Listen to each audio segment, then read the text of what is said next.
Salut à toi, j'espère que tu vas bien. Bienvenue sur cette nouvelle vidéo. Et non, je ne suis pas accompagné de mes écrans. Aujourd'hui, on va pas parler de trading, de graphique, mais on va plutôt se pencher à une question que beaucoup de gens vont se poser et n'ont pas forcément les réponses à toutes leurs questions.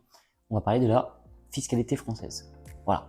Comment fonctionne la fiscalité en France de manière générale? Et on va un peu plus forcément parler de mon domaine qui est le trading, l'investissement et même encore autre chose, puisque il n'y a pas que le trading dans mes sociétés, il y a également du coup de la formation, de la gestion. Donc on va parler un petit peu de tout ça, on va répondre à pas mal de questions. Déjà, on va remettre une chose dans le contexte. Oui, effectivement, la fiscalité est un peu plus complexe ici que ça pourrait être le cas ailleurs. Maintenant, si on doit donner aussi une vérité, est-ce que on est vraiment taxé, comme beaucoup pourraient le dire, à 60-75%? La réponse est clairement non. Effectivement, si on ne mettait rien en place, on pourrait avoir des impôts qui seraient extrêmement élevés. Après, la majeure partie des personnes qui vont parler de ce chiffre-là vont incorporer la TVA. La plus grosse problématique, effectivement, reste cette TVA. La TVA qui tout simplement est là, à mon sens, la plus grande arnaque du monde. Cette fameuse taxe sur la valeur ajoutée qui, dans mon domaine, est de 20%. Voilà, ce qu'il faut comprendre, ça veut dire que déjà, dès qu'on va rentrer une facture en comptabilité, 20% vont nous être facturés, déduits le mois qui suit. Donc, globalement, si j'émets une facture de 1000 € TTC, dans ma poche, il va en rester que 800, puisque les 200 € de TVA, je les redonne instantanément à l'État. Ensuite, pour parler du coup des impôts en dehors de la TVA, eh bien là, ça va quand même être propre à votre statut juridique, même s'il y a quand même des fourchettes. De mon côté, j'ai un montage financier, je vais te mettre une image juste en face, qui va représenter tout simplement le montage en sa totalité. Donc, il va y avoir la holding qui va tout simplement se trouver mère des sociétés en dessous. Voilà. Donc, la holding ici, de mon côté, dénommé HTT, va détenir la SAS au cours trading, juste en dessous, au cours trading qui est la société qui génère le chiffre d'affaires. La holding, elle, va pouvoir me permettre de faire des remontées de dividendes. Donc tout simplement de l'argent qui resterait sur les comptes qu'on voudrait éviter de passer par l'IS, l'IS aujourd'hui qui est l'impôt sur les sociétés, d'une valeur de 25%. Voilà. Ce qu'il faut comprendre, c'est qu'à chaque exercice fiscal, le résultat net, ce qui veut dire le restant, tout simplement, on va générer du coup nos recettes, le chiffre d'affaires, et on va enlever toutes les charges qu'on peut retirer à côté. Et de ce côté-là, il vous restera un résultat. Et ce sera de ce résultat que sera imposé les 25%. Donc aujourd'hui, effectivement, le but est de générer le plus grand chiffre d'affaires possible, mais le but ne va pas être d'avoir le plus gros résultat possible. Puisque si vous avez un très très gros résultat, eh bien vous allez donner énormément d'argent à l'État. Donc de cette manière, la holding est intéressante puisqu'on peut très bien faire des remontées de dividendes qui ne seront pas imposées à l'IS dans la société du dessous, mais ça veut dire que la remontée de dividendes qu'on fera sera imposée dans la holding. À la différence que cette imposition va être beaucoup moins importante. Donc le but n'est pas de remonter 100% dans la holding, puisque là, en fait, tout simplement, il faut accepter de payer des impôts. Quand on refuse d'en payer, qu'on veut remonter une totalité, c'est là qu'on va chercher le contrôle fiscal, qu'on va chercher les problèmes et que derrière, on va ne pas se faire discret.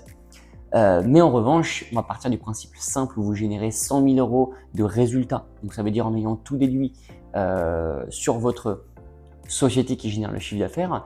Si vous ne remontez aucune dividende, vous allez payer 25 000 € d'impôt, donc l'IS, qui correspond du coup à la fin de votre exercice fiscal. Imaginons que vous faites une remontée de dividende, un exemple de 20 000 €. Du coup, les 20 000 € qui ont été remontés dans la holding seront imposés en moyenne entre 1 et 2,5% dans la holding. Et ensuite, vous allez payer 25% de la SAS qui génère le chiffre d'affaires, donc la société principale qui génère du chiffre. Vous serez imposé à 25% de 80 000 € et non plus de 100 000. De cette manière-là, ça peut commencer à être intéressant de pouvoir rééquilibrer du coup le chiffre d'affaires de chaque société. Également, la chose qui est tout à fait possible, et bien évidemment tant que c'est justifié au nom de l'entreprise, vous allez pouvoir créer des charges qui restent justifiables au nom de la comptabilité. Ce qui veut dire que, dans mon exemple, comme je ne fais pas que du trading, que je vais également du coup avoir des clients, des élèves en formation, des clients pour de la gestion de compte, eh bien tout simplement, je peux, si je vais à la rencontre d'un client ou autre, déduire les frais de route, les frais de restaurant si jamais il y en a eu avec les clients ou autres, ou même si des fois les voyages sont un peu plus loin parce que on est dans un monde, donc le monde du trading qui est quand même ouvert à tous les pays. Donc aujourd'hui, on n'a pas que des clients en France, on a des clients un peu partout. Et donc ça veut dire que tout ce qui va être au besoin de rentrer du chiffre d'affaires dans la société, de rencontrer des clients déjà actuels qui sont sous contrat, des choses comme ça, tout ça, ça va pouvoir être justifiable auprès de la comptabilité. Donc, à déduire de votre résultat. Je prends l'exemple de mon côté. C'était début 2024. Début 2024, j'ai été à la rencontre de quelques clients qui sont en Martinique, par exemple. Et donc, je suis parti en Martinique au nom de la société, puisque c'était pour aller rencontrer des clients. Et donc, tout simplement, c'est la société qui a payé le voyage. Ça, c'est important de le préciser. Et c'est aussi pour ça que ça reste important, étant en France, de ne pas avoir qu'une seule source de revenus, puisqu'aujourd'hui, si j'étais resté uniquement sur du trading, eh bien, mis à part pouvoir justifier du coup l'achat de multimédia, d'ordinateurs, de bureaux, de choses comme ça, ce qui est déjà une base, mais là, on a été augmenter du coup le potentiel de charges justifiables, aller au-delà donc des déplacements, des choses comme ça. Donc ça peut être le carburant, ça peut être, comme je le disais tout à l'heure, des frais de restauration, ça peut être plusieurs choses, mais ça va être comme ça que va fonctionner la fiscalité en France. De votre côté, il ne faudra pas vouloir avoir le compte le plus élevé parce que si vous voulez pas dépenser, ne pas contribuer à l'économie du pays, eh bien c'est de l'argent que vous allez donner à l'État. Et je pense que ce n'est certainement pas ce que vous souhaitez.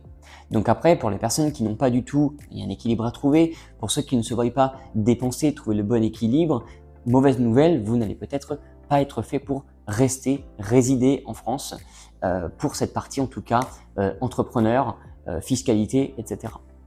Il y a des personnes qui vont vouloir avoir le compte le plus gros, qui vont payer ce qu'ils ont à payer et finalement, effectivement, que ces personnes-là vont payer une grosse partie de ce qu'ils vont avoir gagné. Également, on peut mettre un petit point d'honneur sur aussi un gros point important qui va être une assez grosse charge pour la société. Également, du coup, je vous remets la petite image, dans le montage financier donc de la holding avec la SAS au cours trading juste en dessous, il y a également la possibilité de mettre une SCI en dessous. Une SCI qui va être une société civile immobilière pour tout ce qui va être investissement immobilier. Aujourd'hui, d'un point de vue comptable, mon local de travail reste ma maison, mon habitation également principale. Donc aujourd'hui, ce qu'il est également possible de faire, ça va être soit d'investir dans de l'immobilier pour diversifier du coup nos investissements, et dans ce cas-là, ça pourra être également fait dans cette SCI, mais également cette SCI peut héberger le bien dans lequel je vis au quotidien et celui sur lequel je travaille également au quotidien. Bien évidemment, ce n'est pas la SCI qui va payer en totalité le loyer, le remboursement, mais il va falloir du coup trouver un équilibre, encore une fois, pour que votre personne physique paye une part de loyer et que votre société en paye également une. Ce qui vient rajouter tout simplement de la charge et qu'à la fin de l'année, votre résultat en soit bien moins gros. Donc dans mon cas, tout simplement, si imaginons que j'ai X mètres carrés que j'utilise à des fins professionnelles, eh bien je vais le comptabiliser comme ça, je vais répartir du coup peut-être 50% de payé de la société et 50% payé de ma personne physique. Voilà, il y a tout un tas de choses comme ça qui peut être mis en place, mis en relation du coup sur le point de vue fiscalité. C'était tout simplement une première vidéo, une première partie. N'hésite pas à me poser des questions si tu en as par rapport à ta situation personnelle ou si tu as des questions que tu as envie ou que tu aimerais bien avoir la réponse avant de te mettre directement dans le bain. Sachant que pour avoir toutes les réponses à tes questions, tu te doutes bien qu'il va falloir que tu sois les deux pieds dedans directement pour ne plus avoir de questions. On ne peut pas avoir les réponses à 100% de nos questions avant de vouloir mettre les deux pieds dans le plat, comme on dit. Donc, c'est important d'avoir une bonne base et après trouver un bon comptable qui sera là pour vous conseiller.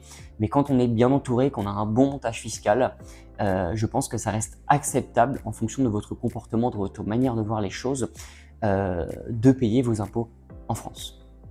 Bien évidemment, dans ma société, je n'ai pas de salariés. Je vais m'avoir moi en tant que salarié, ma femme également qui est ma fondatrice de cette société, qui également va être et salariée de la société.